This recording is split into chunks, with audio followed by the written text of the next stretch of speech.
Many people have booked either the first or the last flights in or out of their destinations. This was never a problem until government imposed the new curfew of 9 p.m. to 6 p.m. To make matters worse, airlines had no time to prepare. They were informed of the changes literally as the president was speaking. Airlines have now had to amend their schedules at great cost, and the changes have left many confused and, of course, frustrated. eNCA's Heidi Giokos finds out more. Cabin crew and passengers had no time to prepare for the curfew curveball.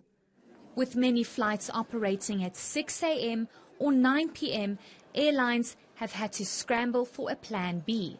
They were told in the 11th hour about the new curfew under the adjusted level 3 of the lockdown. We had to start at midnight sending out communications to all our staff. All our passengers, about 1,000 passengers, from about midnight onwards to about 3 in the morning, informing them that we would not be allowed to operate at 6. So operationally, it led to a lot of problems, a lot of unhappy passengers, not just for us, for the whole industry. So I think the short notice was a problem. We weren't alerted to the possibility of it at all, so it just hit us like a sledgehammer. Operating over fewer hours also means less revenue for an already struggling industry. We've had to reduce what we were doing, which was already somewhat constrained by virtue of the existing curfews. We've had to reduce that by about 30%, which means that there's 30% less seats in the market and 30% less opportunity to generate revenue from the seats. Airlines have also raised concerns about many airlines and passengers rushing to get to a flight now with the curfew in place. And they've just removed 3 or 4 hours from the airline operating schedule.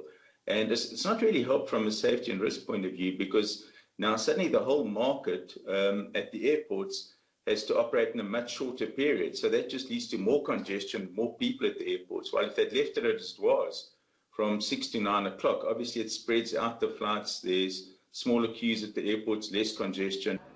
The new curfew does not apply to international flights, which tends to operate at odd times because of different time zones.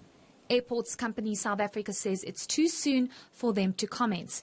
They will wait for the cumulative numbers before speaking about the impact of the new curfew on air travel. Heidi Giokos, Johannesburg.